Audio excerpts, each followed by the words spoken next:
You take a seed, you plant it, you grow it, you dry it, you roll it, you smoke it, and it goes down smooth. Hey! Spanning the globe to bring you the latest developments in medical cannabis, adult marijuana, industrial hemp, and spiritual ganja. It's time for the Marijuana Agenda with Russ Belville. Now, here's your host, Russ Belville. Good day, tokers and tokettes and non-toking lovers of liberty. It is Monday, May 22nd, 2017, and it's got to be 420 somewhere in the world. Greetings from the north of Alaska. We are in Anchorage right now, coming to you live following my appearance at the Cannabis Classic that took place this weekend. Coming up in hour two, we've got a very special live hour two for you, where we've got winners and presenters from the Cannabis Classic Awards right here in Anchorage. They'll be joining us right here in this studio to talk all about this weekend's festivities. But also coming up on today's show, we've got some video from this weekend's festivities. My buddy Jonah Tacoma from Dabstars led an epic 420 celebration. We'll get to that at the bottom of this hour. But coming up on this hour as well, we've got our cannabis headline news. We've got all sorts of federal bill updates to get to. Also, we've got our Cannabis Medicine Today segment, where we'll hear from Karin Hendrickson. She's with Alaska's Division of Environmental Health. She presented at the Cannabis Classic on the use of pesticides on cannabis crops. Also coming up on the show, the Northeast Cannabis Chronicles will get an update on what's happening in Vermont from Eli Harrington with Heady Vermont and Vermontawana, and we'll end things up with the Radical Rant, where real people are getting busted for this allegedly legal in all 50 states CBD oil. That's all coming up. The news is next. Stay tuned. You're listening to the Marijuana Agenda with Russ Belville. Looking for the 420 friendliest way to visit beautiful legal Potland, Oregon? I'm Lori Duckworth, inviting you to come stay with us at Delta 9 House and Studios. You get your own private room with queen bed and access to our high-speed Wi-Fi, premium entertainment system, and more. We'll even cook you breakfast. Look us up on Facebook at Delta 9 House. That's facebook.com/Delta9House. Delta 9 House is booked through Airbnb.com. City of Portland permit number 17-159855. This is Cannabis Facts from Robert Platshorn's TheSilverTour.org. Supported by our donors and Hemp Inc., poised to lead America's hemp revolution at hempinc.com.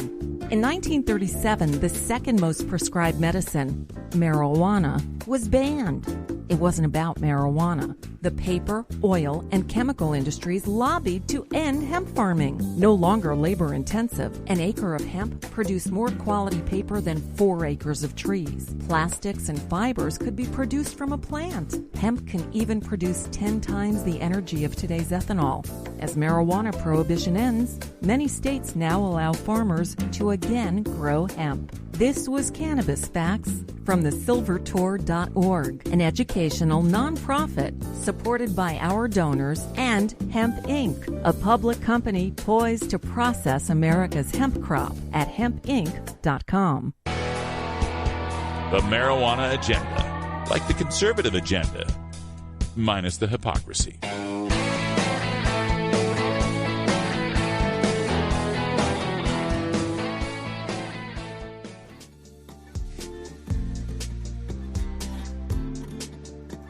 I'm Russ Belville from the Marijuana Agenda. Join me for A Sensible Future from Students for Sensible Drug Policy every other Tuesday here on the Marijuana Agenda. Learn more at mjagenda.com/about.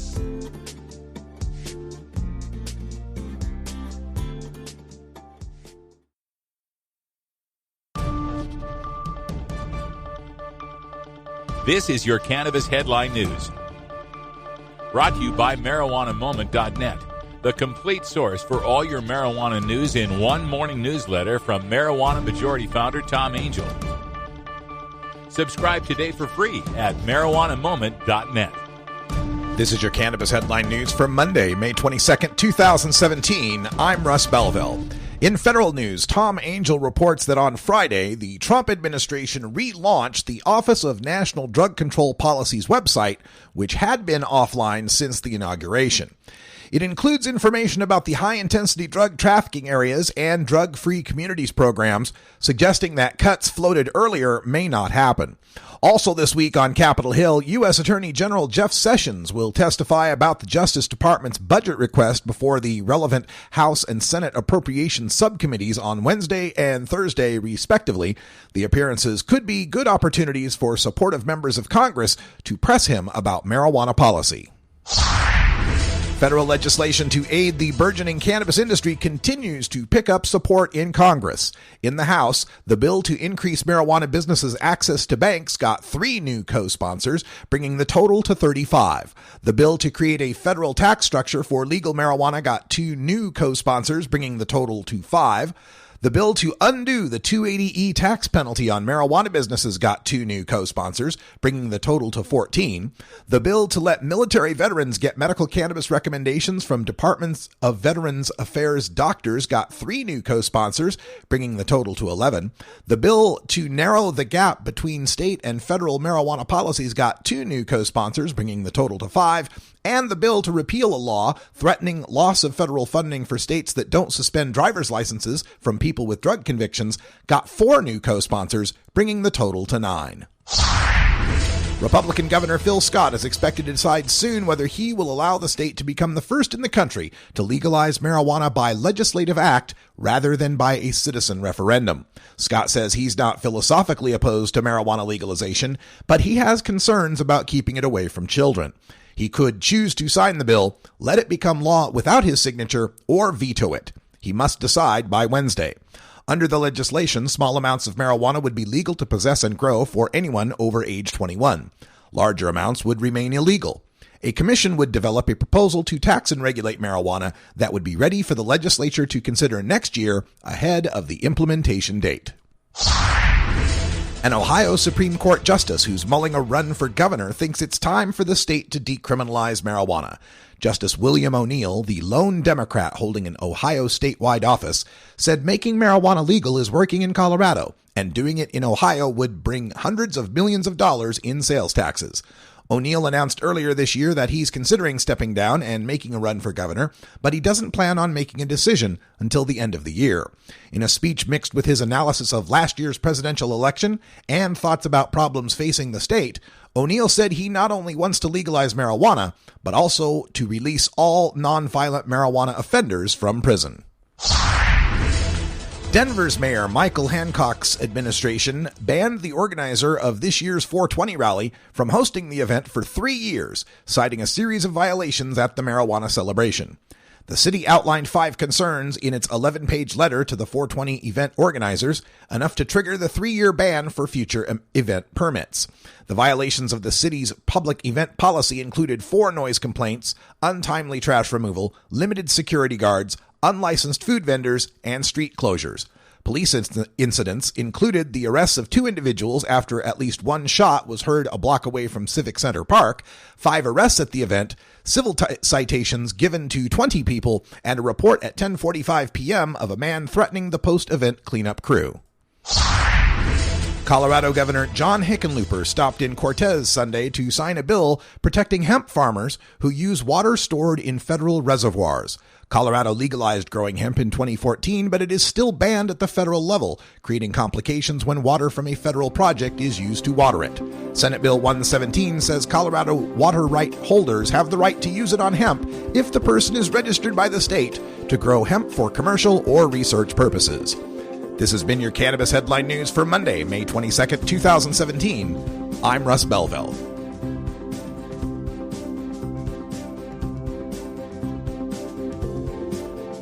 You're listening to the Marijuana Agenda with Russ Belville.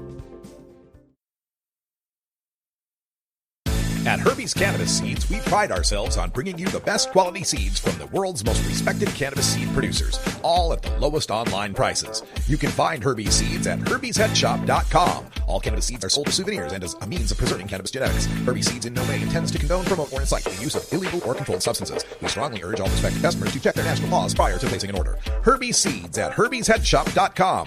Proud sponsors of the Marijuana Agenda with Russ Belville. It's time for Cannabis Facts about teen drug use from Robert Platshorn's thesilvertour.org. This message is supported by our donors and Hemp Inc., a public company poised to lead America's hemp revolution at hempinc.com. A recent survey by the U.S. Centers for Disease Control indicates that in states that have legalized medical marijuana, the rate of marijuana consumption among high school students has not increased. In fact, in legal states like Colorado, teen use has actually decreased significantly. It's simply no longer a big deal for teenagers in legal states. This was Cannabis Facts from thesilvertour.org, an educational nonprofit supported by our donors and Hemp Inc., a public company poised to lead America's hemp revolution at hempinc.com. You're listening to the Marijuana Agenda with Russ Belville.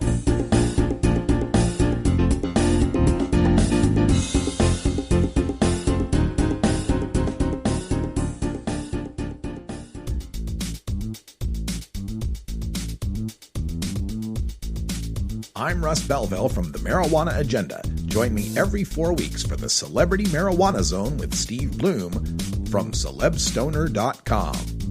Learn more at mjagenda.com/about. Welcome to Cannabis Medicine Today. For over 90 years, cannabis was listed in the U.S. Pharmacopoeia as medicine.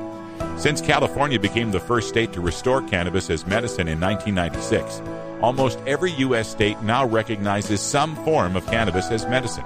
But since 1971, the federal government has steadfastly denied the medicinal benefits of herbal cannabis. Join us now as we take a look at the state of cannabis medicine today. This weekend at the Sullivan Center in Anchorage, Alaska, I moderated the presentations in the seminar tent for the Cannabis Classic Expo and Industry Awards. Speaking on Sunday was Karin Hendrickson, a pesticide program coordinator with Alaska's Division of Environmental Health, on the federal regulations concerning the use of pesticides on cannabis crops. All right, so the first thing I'm thinking about is it safe? And that's really the bottom line, right? That should be the most important thing. The second thing, because I'm a regulator, we're going to talk a little bit about which pesticides are legal and how you figure that out. But I'm saving that for last because it's really the least important part. Okay, so is it safe? Pesticides are designed to kill things. They're dangerous. Some things are more dangerous than others, but, we want to make sure that we're not doing damage to people with the chemicals we're using, or yourselves, or the people working for you. Okay, first thing we don't know. There's a bunch of stuff we don't know when it comes to pesticides and marijuana. The first thing is, if there's residue on the plant and you burn it, how does that pesticide change? Does it undergo some chemical changes? We don't know. How come we don't know? There's only really one other crop that's burned, and it's tobacco, right? Does anybody care if there's a little pesticide on tobacco? There's 20 other things in cigarettes that can kill you. Nobody's studying what happens to pesticides on tobacco. So we don't really know very much about pesticides. There's not a lot of study done on what happens to pesticides when they burn. So now we're breathing them into our lungs. For example, Eagle 20, it's a very common fungicide, very commonly used. It turns into hydrogen cyanide when you burn it. That is not something you want to inhale into your lungs. Okay, so some things that we think it's commonly used on other plants, we can use it here, probably don't want to. All right, the other thing is, not only is it safe to inhale when it's burned, but is it just safe to inhale pesticides? There's not a lot of crops that are grown out there where people are inhaling these things into their lungs. Your lungs absorb things directly in your bloodstream. When let's say you eat some broccoli with some pesticide left on it, it goes through your digestive system, and it's absorbed slowly, it gets filtered through your liver and your kidneys. When things go into your lungs, they go directly, bam, right into your bloodstream, right into your system. So it's a lot faster absorption. It's an exposure route that's more risky. So we don't know that much about how pesticides are absorbed when they come in through the lung system. So that's another thing we don't know about.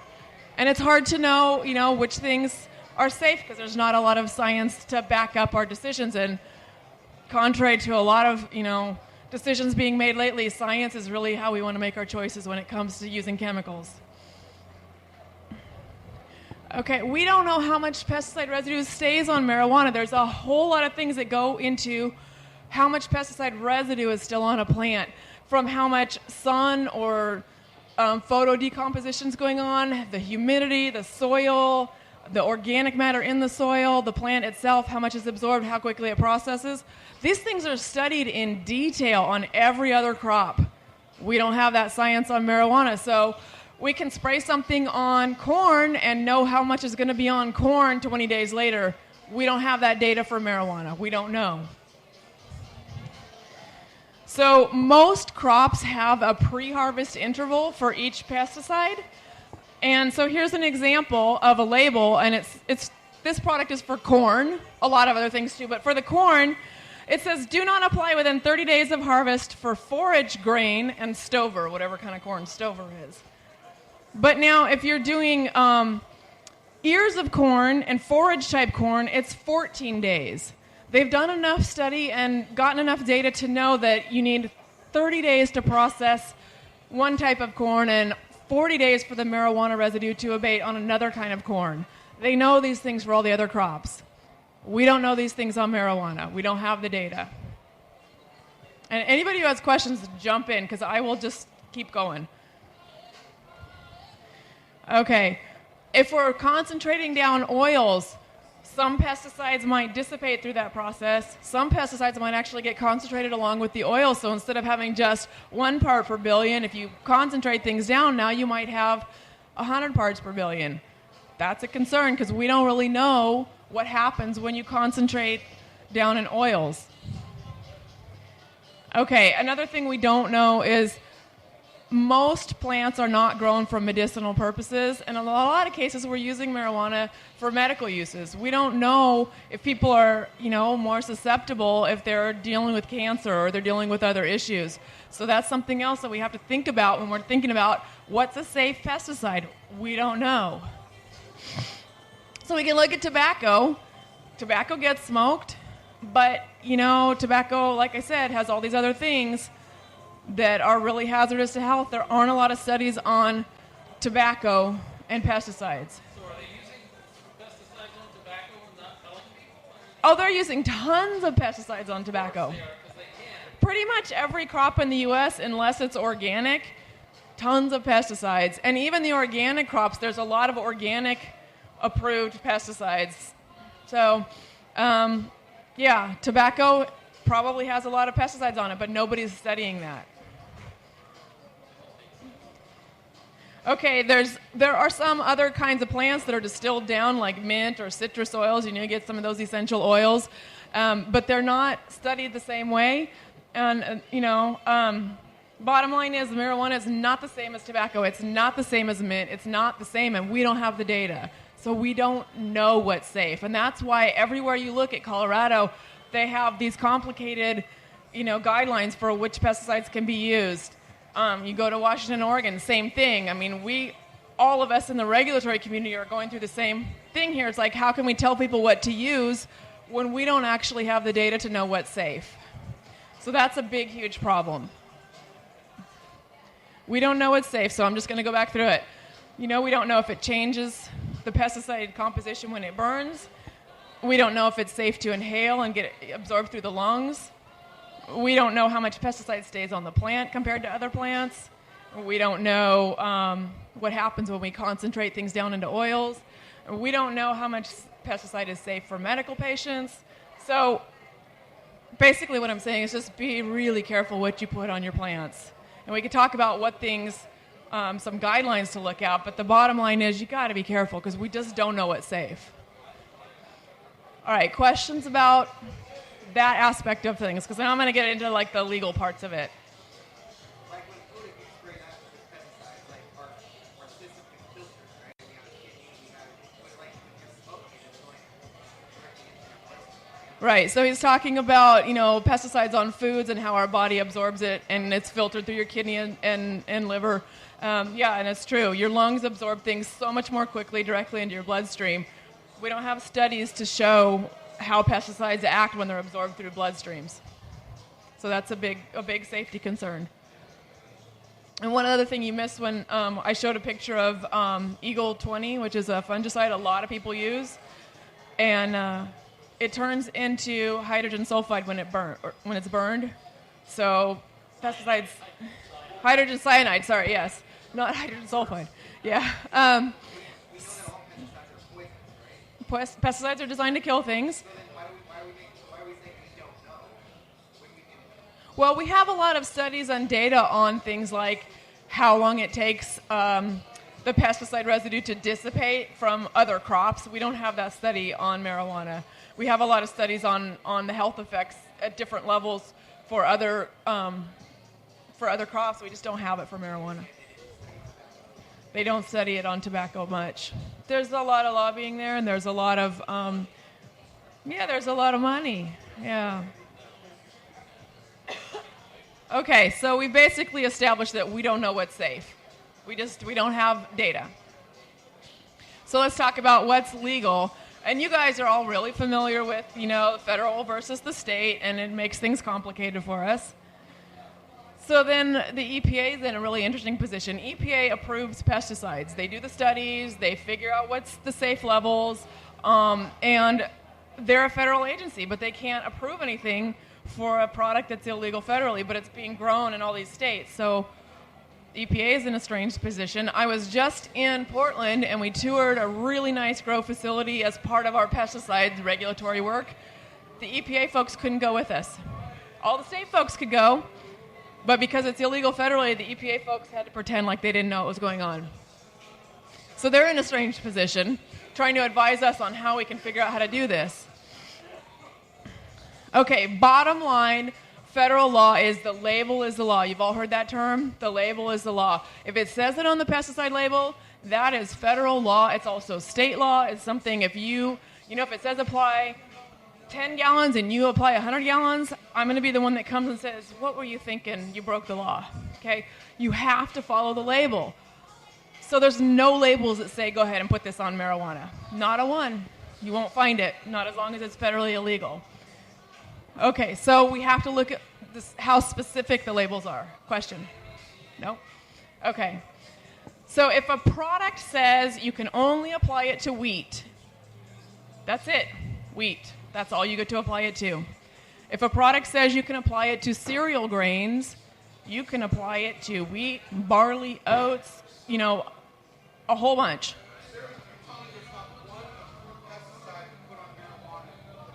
Because pesticides are approved at the federal level. So you will never see the word marijuana on a pesticide label. And we cannot approve something that violates federal law. But I'm telling you, there is some language flexibility. So here's where I'm getting into here. If it says wheat, only wheat. If it says cereal grains, you've got a lot of options, okay? If the label says you can only apply it to greenhouse tomatoes, just tomatoes. But if it says greenhouse plants, you're in, okay?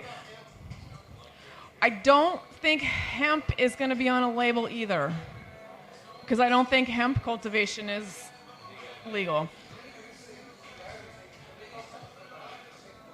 Well, I'm not going to argue with you there, but when it comes to what you're going to find on a pesticide label and you can't violate the label, don't use a product that says only put it on tomatoes. Use a product that says put it on greenhouse plants. Then you're not violating federal law. Okay, so we're just talking about the regulatory stuff here, and I realize it doesn't make a lot of sense. But this is what we're dealing with, so this is the information you need to know to not break federal law. This episode was produced as part of the Marijuana Agenda with Russ Belville, the daily news and interview podcast covering the world of medical cannabis, adult marijuana, industrial hemp, and spiritual ganja. Subscribe now for free at mjagenda.com.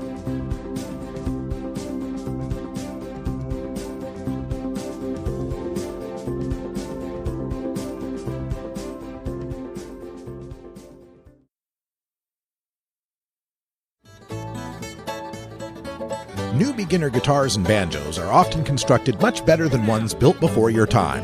Why struggle? Get a new instrument or fix the old one. The trusted professionals at the Fingerboard Extension will evaluate your instrument for free. Repairs are priced for people who work for a living. Stop by the Fingerboard Extension downtown Corvallis at 120 Northwest 2nd Street today, or check out its inventory on the web at fingerboardextension.com. Hey, this is Willie Nelson for Normal. And I smoke pot and I like it a lot. I learned a long time ago that marijuana is a lot safer than alcohol. There's nothing wrong with the responsible use of marijuana by adults. It's time we stopped arresting and started respecting those who smoke marijuana responsibly. To learn what you can do to help, contact NORML at NORML.org or call toll-free 888-67-NORMAL. The marijuana agenda, like the pharmaceutical agenda, without all the side effects, overdose deaths, insurance. Side effects may include nausea, dry mouth, and constipation. Dry mouth, constipation, indigestion, and abdominal pain, which can occur without warning and may cause death.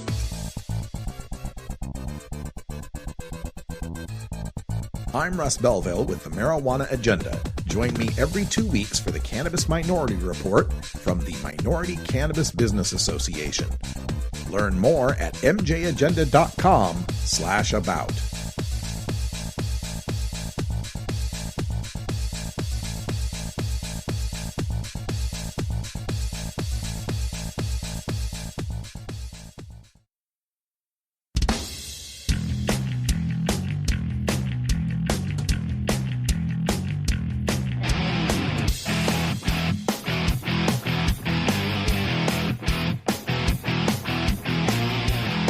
Activism begins with ACT. The Marijuana Agenda features the stories of hardworking grassroots activists working for an end to prohibition in today's activist agenda.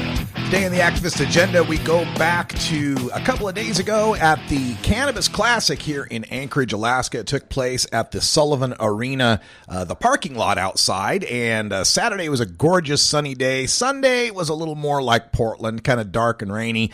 But across from the seminar tent was the Dabstars booth. They won the best booth at the event, and no doubt because our good friend Jonah Tacoma was running the show there from Dabstars, and he's always a crowd pleaser. He helped lead us in an epic 420 celebration that took place on Saturday. We've got the video from it right now.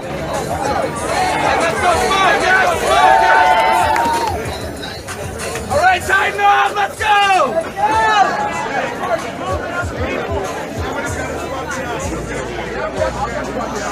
All right, let's do it! Yeah, as it started going to my mouth, like, oh, what the hell?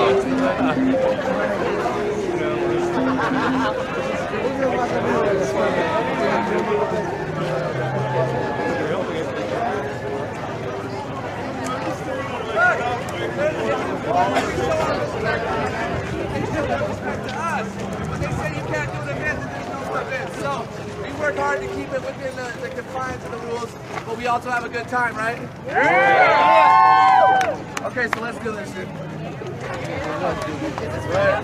Okay, so we do have a little bit of time here. All right, Dave, I think you got nominated to start that one.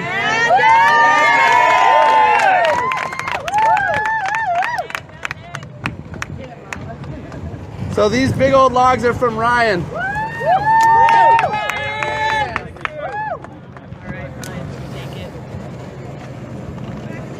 All right, so Mama here is the one that said she would pay the $400 for the cigar and still smoke it with you guys. So,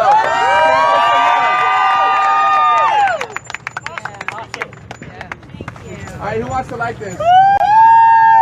You know, we got some girl power in here. So look, this was not a possibility a few years ago. This is the reality that you guys have created. And this is the future of cannabis as long as you stay in control of it. So continue to vote. Continue to make sure they don't fuck you out of your rights. Because in a year they have a chance to take this back from you.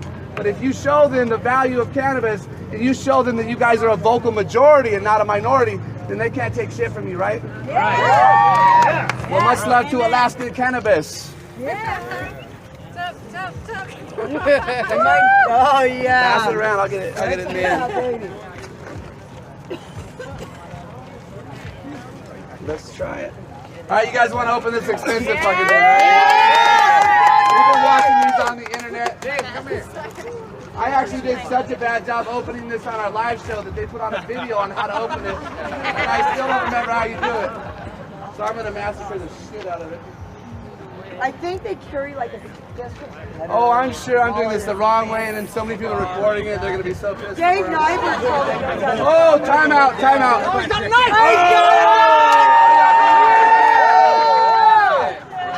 Look at the man and I. Welcome to Alaska. Welcome Jonah. to Alaska. That is actually a Spanish pocket sword. Put that in your check bag. Do not try to take that home in your carry-on. Oh, shit. Well, we opened the end of it, but that'll be all right. We're supposed to cut that off anyway. Just made it easier. Oh, yeah, please do. Oh, look at that thing. Yes, we will. Stick your nub in there.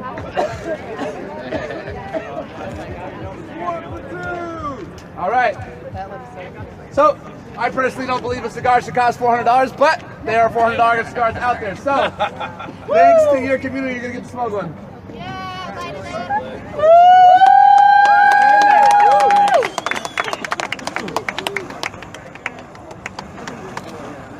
Security literally went, okay. They're happy that we're out here. Right. They love We us. acknowledge them, they acknowledge us. We're good to go, I think. All right, you got to puff that up. Alaska's It takes a nothing bit but to really get respect, her man. steam rolling. You feel like a boss? Right? Look, cannabis represents social mobility to a lot of you guys. Because in America, you're pretty much born with the amount of money that you're going to have in your life. We have a system where rich people own everything. And it's because their grandparents passed that shit on to them. So cannabis is yours to pass on to your kids. But you don't take advantage of that shit, you miss out. So this is your time. Alaska is a perfect example of a community that's just getting together. There's what, 2 concentrate companies, right? So get out there and do your thing. She looks so excited. Yeah, she's ready. Jessica, where's my camera? Oh my God. Thank you for coming, Mama. All right, Mr. Nyberg. Look, you guys made her cry. That's a community, right? You see a lot of different colors, shapes, and sizes out here, and that's the reality, is that we cross all boundaries. And cannabis means so many things to so many people. And even you guys that feel like you have nothing wrong with you, you're treating stress, you're treating insomnia, you're treating all the fucked up shit of just dealing with life, and you're not using pills.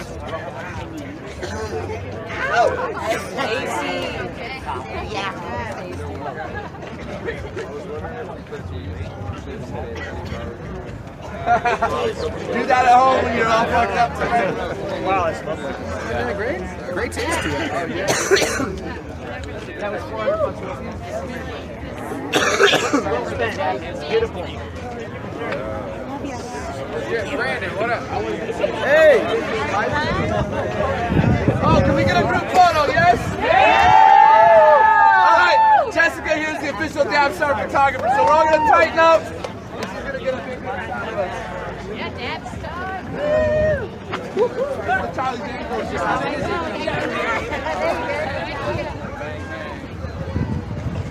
What's up, Radical Road? Hey!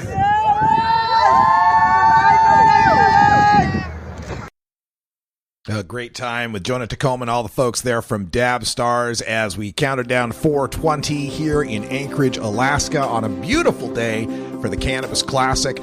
Stay tuned because coming up in hour 2, we've got live guests right here in Anchorage to talk about the Cannabis Classic. Presenters and winners will be right here live for all of hour 2. But coming up next, our Northeast Cannabis Chronicle, Eli Harrington joins us talking about Vermont legalization when we return. You're listening to the Marijuana Agenda with Russ Belville.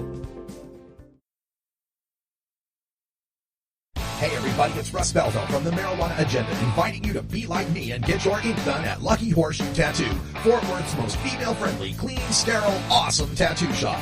Thomas and his crew are true artists who can design you a custom piece or use a design you bring in.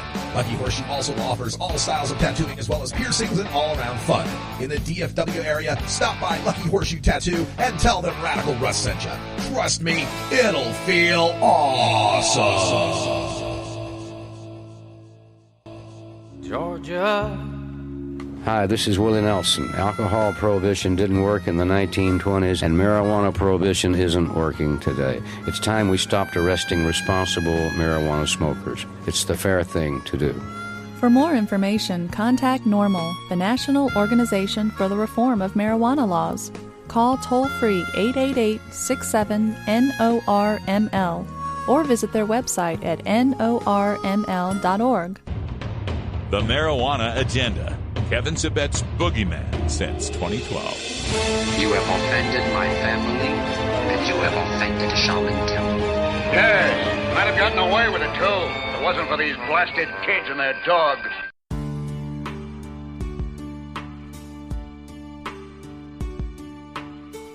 I'm Russ Belville with the Marijuana Agenda. Join me every 2 weeks for Cannabis Q&A with Dr. Mitch Earlywine from the Burning Issues podcast on CannabisRadio.com. Learn more at mjagenda.com/about.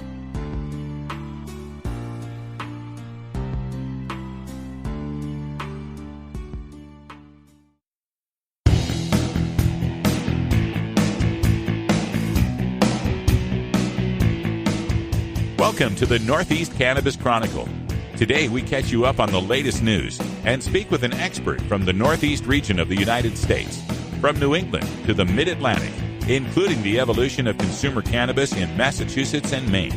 Now, let's return to the birthplace of our nation in this edition of the Northeast Cannabis Chronicle. Welcome to the Northeast Cannabis Chronicle. I'm Russ Belville. Joining us today is another fine podcaster from the Northeast. We've got Eli Harrington joining us. Eli, welcome to the show. Hey, Russ. Thank you very much for having me. It's an honor. Big fan of your work. All frequent listener. Oh, thank you very much. Let's tell our listeners a little bit about your podcast if they're interested in getting into much more fine detail about what's going on in the state of Vermont. Yeah, totally. Well, like everything else with Vermont cannabis, things are evolving quickly. And I started Vermontawana as a podcast, I think about 6 or 8 months ago. I was interested in the format. I was doing some writing on a blog called Vermontawana, and I've actually co-founded a site called Heady Vermont, Heady, with my partner Monica. So the podcast has been a really fun way to engage with folks. As a former video guy, you don't always have time to do video, especially when you're starting up and bootstrapping. So, yeah, the Vermontawana podcast, it's on iTunes. We're on SoundCloud. We talk to people who are here in Vermont, whether they're politicians. We talk to other folks around the industry. We were just at NECAN not too long ago talking with Mark Shepard and those kinds of guys. So, and we're rapidly expanding. So, Vermont as a cannabis market is a place that's kind of just waking up to everything that folks like you guys have been doing for years out west. So there's a lot of information to share, a lot of cool products to talk about, a lot of businesses and organizations that we want to promote. So it's a great place to be, and we're happy to be the first and so far only cannabis media outlets who are talking about this with the perspective of compassionate, informed locals who are certainly not out there for the money. So shout out to any of the sponsors out there in New England too.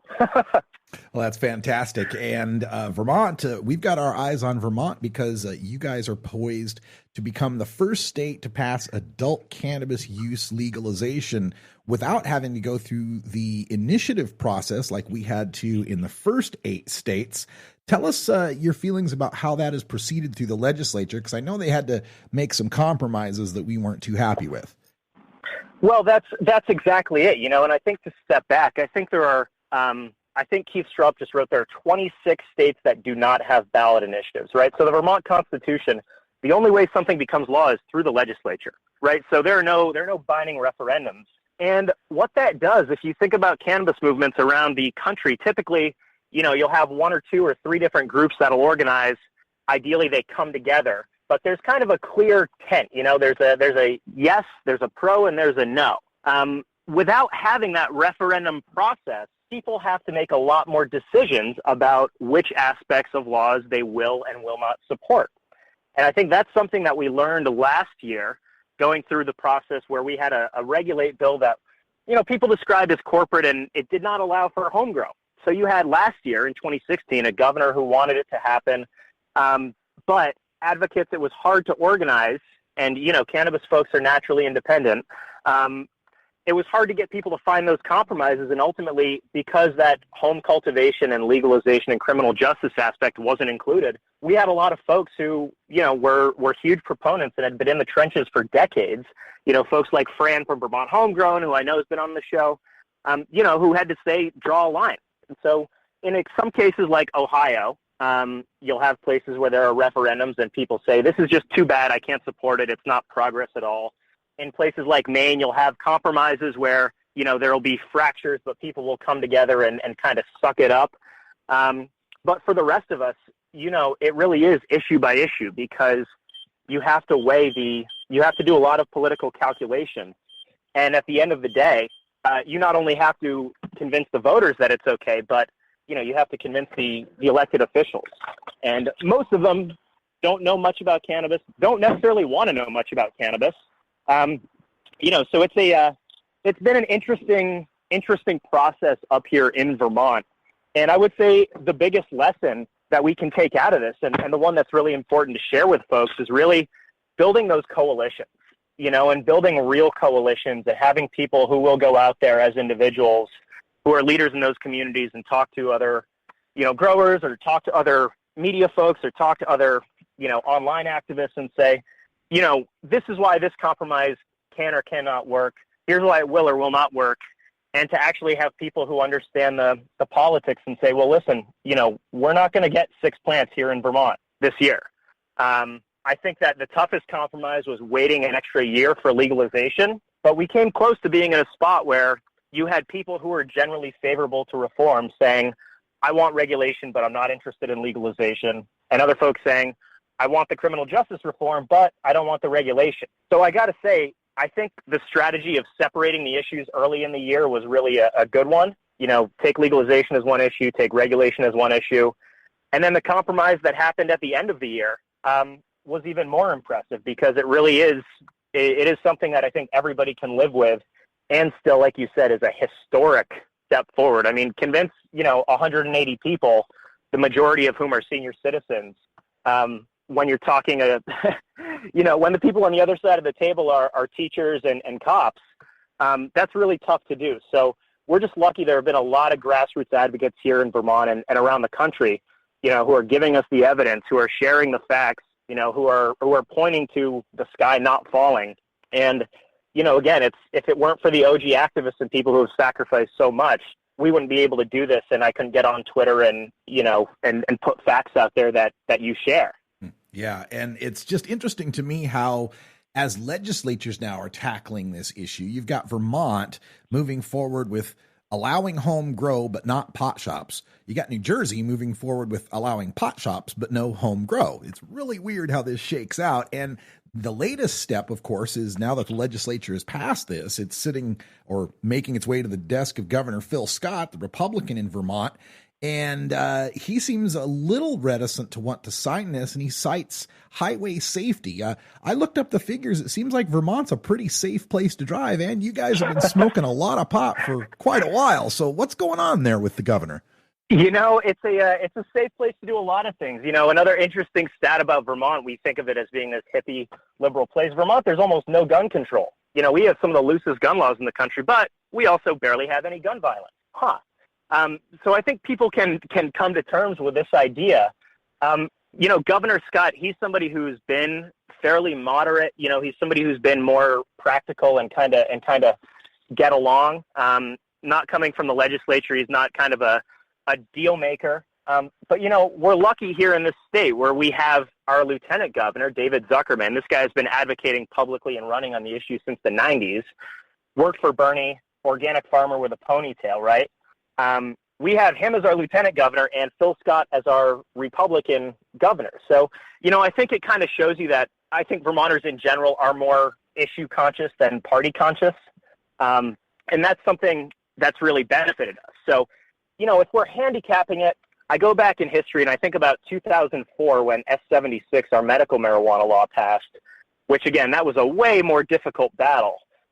With people having to do so much. I mean, Mark Tucci is the guy who inspired me, one of the original Vermont patients here. At that point in time, we had Governor Jim Douglas, who was way more conservative. He's getting calls from the Bush White House telling him to veto this thing. And ultimately he says, I'm not going to support this. I oppose it. I don't like marijuana. I don't think medical marijuana should happen, but I'm going to respect the will of the legislature and the will of the people. So I think ultimately things are being drawn out here quite a bit in Vermont. But I really think that ultimately that's where we're going to get to, where the governor can say, listen, I don't support this, keep all his friends in law enforcement happy. Say, I don't support this, I don't endorse this, but the process has happened. All this time and energy has been spent to pass this bill, and I'm not going to stand in the way of that. Yeah, we hope that is the outcome for the state of Vermont. And it's very interesting to me, too, how you went from having a previous governor, Pete Shumlin, who was quite supportive of the issue, to this Republican governor, Phil Scott. And like you mentioned, Vermont seems to be more issue than party. I mean, you're the state that gave us Bernie Sanders and Pat Leahy, for God's sake. And damn right. So is it safe to say, though, that a Vermont Republican might be a different sort of animal than your typical, say, Texas or Alabama Republican? Well, that is certainly safe to say, and I think we're very proud of that. Traditionally, there were 100 years. It took 100 years for Vermont to get a Republican or a Democratic governor here. The party is what's changed. From 1860 to, Phil Hoff in, I think, 1960 or 64, it was only Republicans. And they used to have the East-West rule, where there was a Republican in the Senate from the east side of the state and then one from the west side of the state. So, it's a place where I think it's really more libertarian. Vermont is a live and let live kind of place. We don't tell you who to love. We don't tell you what to do in your house. We don't make you register your weapons. But, if you got to get pulled out of a ditch or get your driveway shoveled out, we're going to help you. And I think ultimately it's that kind of coming together. And you got to remember, Vermont's a tiny place population-wise. So, I think kind of community-level discussions really matter more here. And you have people who are willing to step outside of a party orthodoxy and look at the issue. I mean, we have one of the senators, Joe Benning. He's a Republican from the Northeast Kingdom. This is a guy who became a lawyer because he got a BS pot bust when he was in high school in New Jersey in the 70s.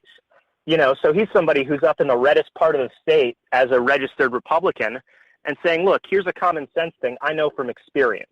So I think we're really lucky because being such a small state, having a really accessible democracy, you get to hear more of those stories. And our legislators are people we run into all the time.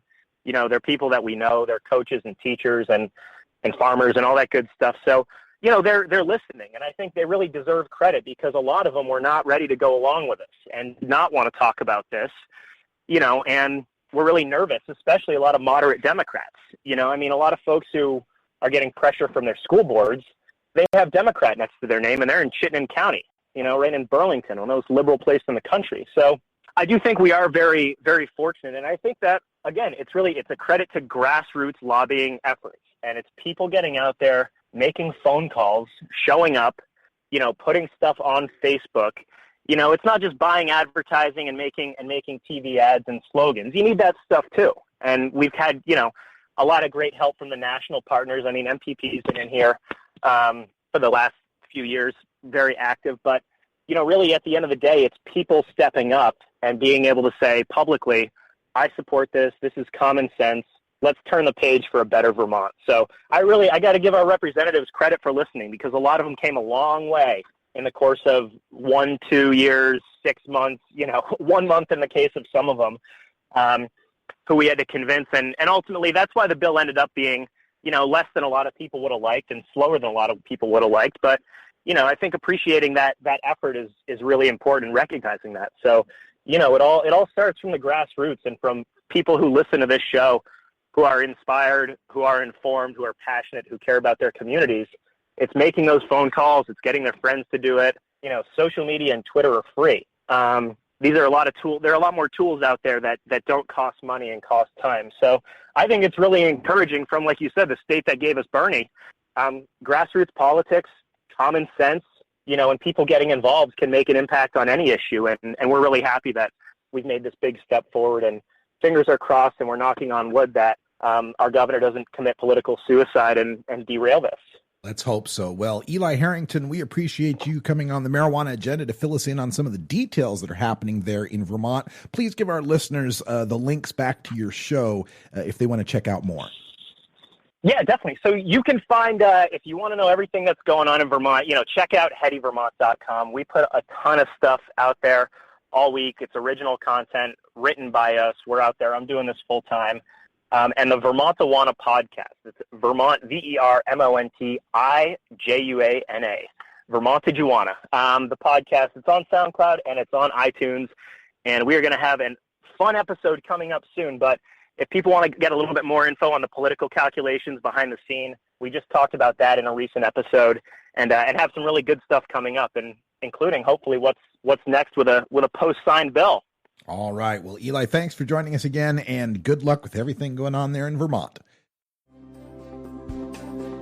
This episode was produced as part of the Marijuana Agenda with Russ Belville, the daily news and interview podcast covering the world of medical cannabis, adult marijuana, industrial hemp, and spiritual ganja. Subscribe now for free at mjagenda.com.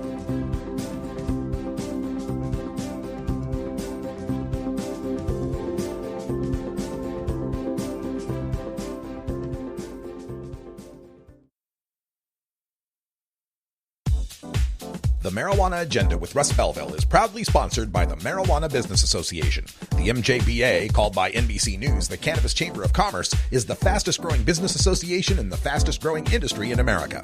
I've been working with the MJBA for years, and I personally invite you to join the MJBA. MJBA also publishes the popular MJ Headline News on Facebook and the MJNewsNetwork.com and Marijuana Channel 1 on YouTube. Visit mjba.net for more details. It's time for Cannabis Facts about Alzheimer's from Robert Platshorn's thesilvertour.org. This message is supported by our donors and Hemp Inc., a public company poised to lead America's hemp revolution at hempinc.com. A new Florida study in the journal Molecular and Cellular Neuroscience found that cannabis promotes the growth of healthy new brain tissue. It can slow the effects of Alzheimer's and may in fact be able to halt it entirely. A long-term study by Ohio State University's Professor Gary Wenk concludes that people who regularly use marijuana get Alzheimer's at a much lower rate than others. This was Cannabis Facts from thesilvertour.org, an educational nonprofit supported by our donors and Hemp Inc., a public company poised to lead America's hemp revolution at hempinc.com. The Marijuana Agenda, like the gay agenda, only with better music.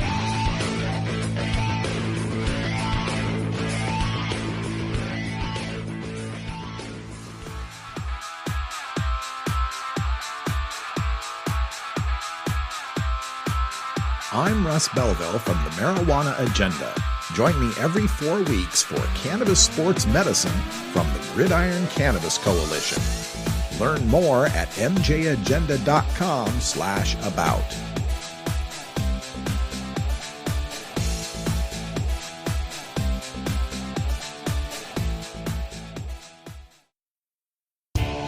Total war against public enemy number one. 10 federal criminal penalties for 1 ounce of marijuana. Marijuana is probably the most dangerous drug. Legalization is just another word for surrender. I experimented with marijuana and didn't inhale. This is not medicine. This is a Cheech and Chong show. Encourage people to use less drugs. I am ill.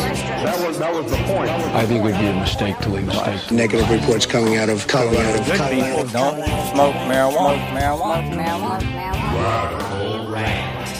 Well, nothing gets my Facebook page roiling these days like stating the simple fact that cannabidiol is a Schedule I controlled substance under federal law and illegal under most state laws. But our CBD oil is produced from hemp, so it is legal in all 50 states, comes the inevitable reply, sometimes with colorful language expressing the commenter's opinion of my intellect. I've run down the legalese before. I've shown readers in plain language how cannabidiol and all cannabinoids derived from the resins of cannabis plants are quite clearly considered illegal drugs by the DEA. But our CBD oil is extracted from the stalks of hemp plants, so it's legal in all 50 states. I've run down the botany before. I've shown readers the scientific studies declaring that nothing but trace amounts of cannabinoids are found in the stalk, and most of that is found in resin sticking to the stalk, and anything that comes from resin is illegal. But maybe all the legal and scientific jargon are just too much to wade through. So, let's just apply some common sense, people. If CBD from hemp were already legal in all 50 states, why did 16 states go through the trouble of passing CBD oil laws for epileptic kids? If CBD from hemp were already legal federally, then why are there 3 separate bills proposed in the federal Congress right now to remove CBD from the Controlled Substances Act? Now, look, I don't care if you want to buy some CBD oil on the internet from someone who's charging you an arm and leg for it. And I don't care if companies want to sell you that CBD oil in defiance of prohibition.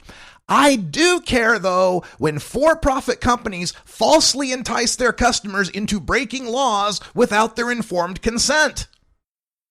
Real people are being busted for this allegedly legal in all 50 states cannabidiol oil, facing real consequences when they and their families were completely unaware of them, thanks to this nonstop proselytizing for profit of the false gospel of legal hemp CBD.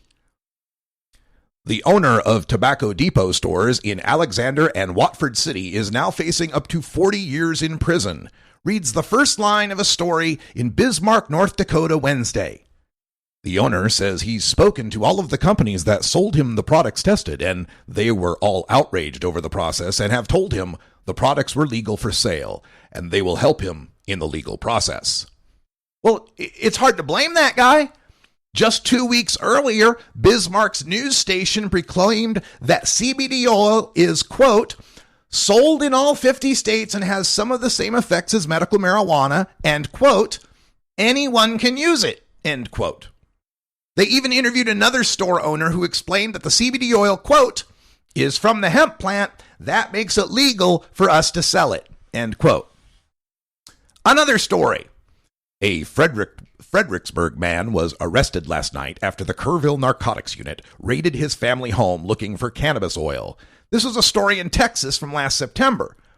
The man and his wife operate an online natural health store selling hemp-based CBD oil. And who could blame them?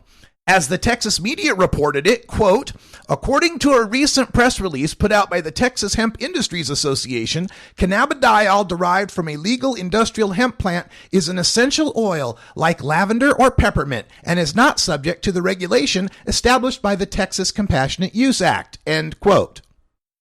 Here's a story from Illinois just last Thursday. A drug task force raided a downtown Edwardsville shop suspected of selling cannabis oils. Officers reported purchasing cannabidiol edibles and oil. Nobody's been charged yet, but police found 63 containers of products, such as Relax CBD syrup, which suggests if they're an ounce apiece, they could be facing a 3-year mandatory minimum sentence in state prison. Even in the states where cultivation and use of marijuana, chock full of CBD and THC, is legal for all adults, you can still get busted over CBD oil if you cross state borders with it or fail to adhere to state regulations on it. In my home state of Oregon, a Brookings man this month allegedly tried to ship marijuana products to his sister in California who is battling cancer. Police seized the shipment, which the man protested because CBDs and terpenes are legal in all 50 states. The same goes for Taunton, Massachusetts, where 2 detectives came in late Tuesday morning to inform a convenience store owner it's still not legal to sell ingestible products containing either the intoxicating element THC or cannabidiol, also known as CBD. Even where I'm talking to you right now, right here in Alaska, enforcement officers seized items from several stores in the state that contained cannabidiol oil. This was in Wasilla back in February. Now, maybe the companies and associations shilling for the legal hemp oil fantasy will devote serious money and legal resources to defend all these families who believed their mistaken legal interpretation. It'd be great if they won, but they won't because the law is clear. I think prohibition of cannabis in all forms is unconstitutional under the 9th Amendment, but I'm not going to sell you some marijuana products in Idaho or Kansas at highly inflated prices and tell you it's legal in all 50 states because I have some novel legal theory. Don't fool yourself into believing your CBD dealer's promises. Follow MJ Agenda on Facebook, Pinterest, Instagram, YouTube, and SoundCloud. And follow MJ Agenda Show on Twitter. Learn more at mjagenda.com. All right, folks, that's all the time we got for Hour 1. Stay tuned. Hour 2 is next. We're live from Anchorage with a special roundtable of Alaska's cannabis community. And until next time, take care of each other, tokers. It goes down smooth.